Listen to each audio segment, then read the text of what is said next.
So I'm not gonna lie, for a little bit there, it actually went really quiet on the Spider-Man Brand New Day leaks. Again, we didn't really get something for quite a minute, but I can confirm, boys and girls, that at the time of obviously making this video, there has been a ton more information and details to do with the movie. Again, some actual notes from Tom Holland and some of the stuff that he said. He actually went on to say that Spider-Man Brand New Day will actually be filming in real locations and, of course, using much less green screen. In an interview with Flip Your Wig, Tom Holland says Spider-Man Brand New Day will focus on real locations and old school filmmaking. We're really going to lean into that old school filmmaking and shoot in real locations.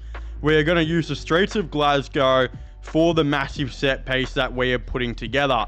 It's going to feel like a breath of fresh air. Again, we kind of know what the massive set piece or whatever it is from leaks, and we've kind of heard and have a good idea of what that is, of course, going to be. Again, for those of you who don't know, it is being said that Spider-Man and the Punisher will reportedly be teaming up to fight against a Savage Hulk in Spider-Man Brand New Day.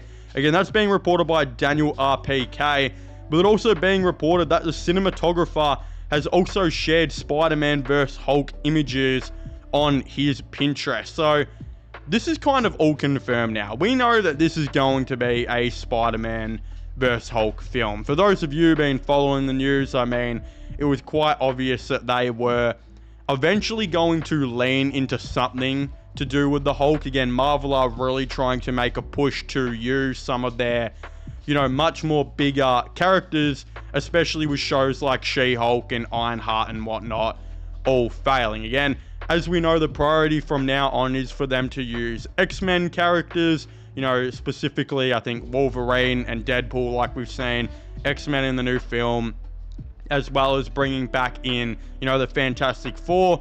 We know that movie is coming out very shortly, and they're going to have a big impact on the new Avengers movie.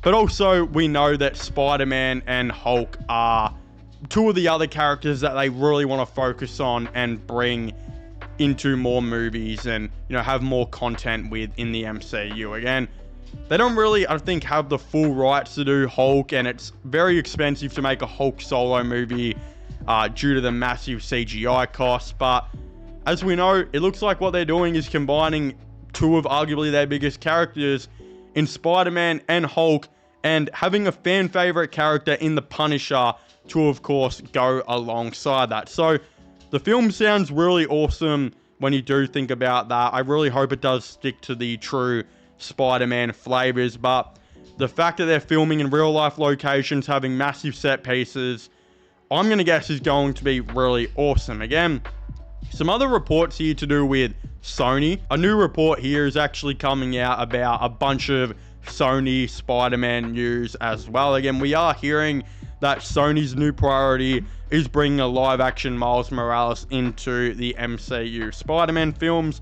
According to Reacted Spider, Sony's new priority is bringing a live-action Spider-Man Miles Morales in the MCU Spider-Man movies. The studio is planning to capitalize on the success of the Spider-Verse movies. Again, it does look like we could be getting the Miles Morales in this movie as well.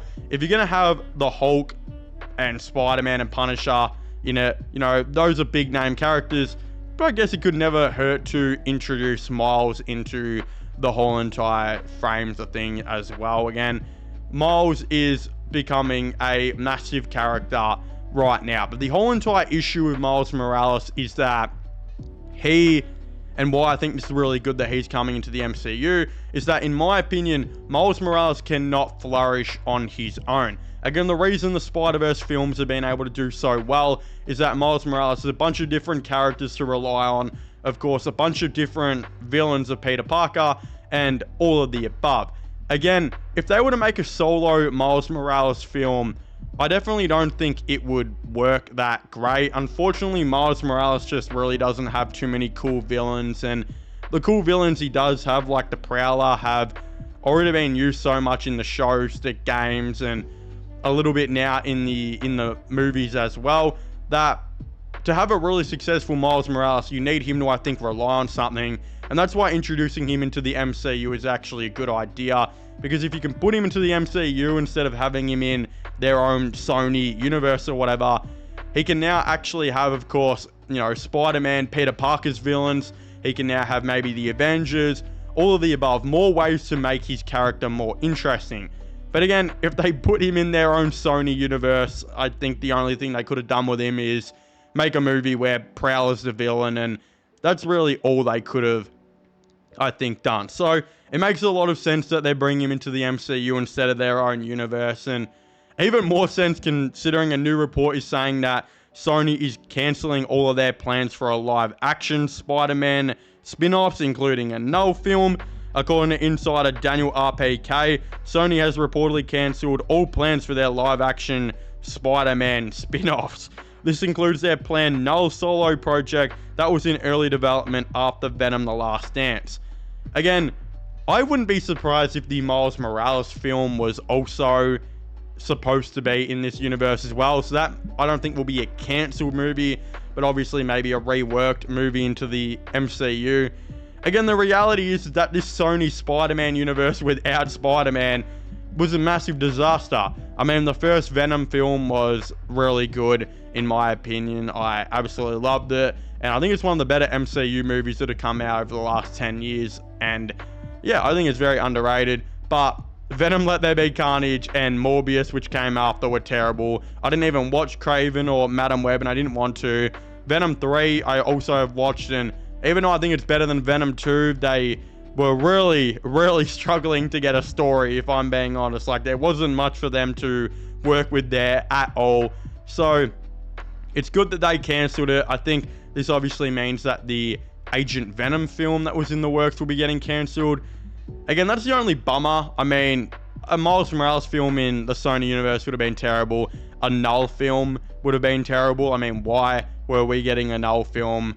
That is so dumb. And then, well, I mean, it's very, very obvious. I think an Agent Venom film, if they actually made it a really cool, like, indie war film, and mainly just used the CGI budget on the actual symbiote, would have been so goddamn special, so cool. I think that could have actually been a really good project.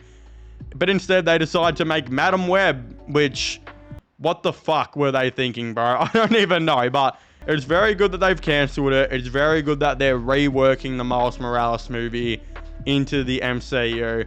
And it's cool that this film is finally starting to happen and we're getting a lot of new information on it. Again, in my opinion, I still would have rather the really big street level Spider-Man film. And even though I think like the first half of this upcoming movie is going to be that, let's all be honest here with the, having him go and fight the Hulk and all of that type of stuff. This being, I think, set a little bit outside of New York now as well.